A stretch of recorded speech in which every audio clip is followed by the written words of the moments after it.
The Nobel Peace Prize for 2025 to Maria Corina Nobel Machado. পুরস্কার না পেলেও এখন সবার আলোচনায় যুক্তরাষ্ট্রের প্রেসিডেন্ট ডোনাল্ড ট্রাম্প।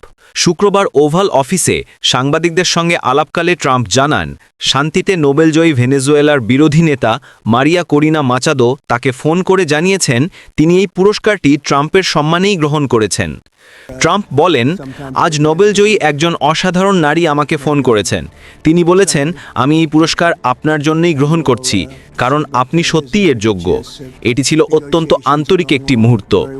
হাস্যরসের সুরে ট্রাম্প আরও বলেন, আমি তাকে বলিনি তাহলে পুরস্কারটা আমাকেই দিয়ে দাও, যদিও আমার মনে হয় তিনি দিতেন। তিনি খুবই আন্তরিক একজন মানুষ।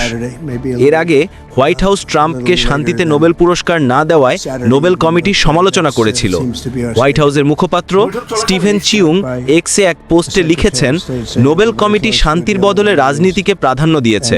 প্রেসিডেন্ট ট্রাম্প যুদ্ধ বন্ধ করে শান্তি চুক্তির ধারাবাহিকতা বজায় রেখেছেন, মানুষের জীবন বাঁচিয়েছেন।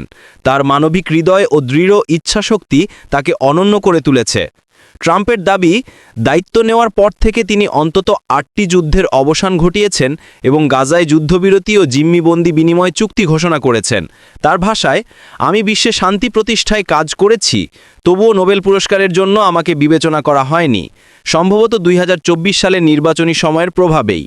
শেষে ট্রাম্প বলেন, শান্তি প্রতিষ্ঠায় আমার অবদান এত বড় যে এই পুরস্কার আমি না পেলেও মানুষ জানে আমি সেটির যোগ্য।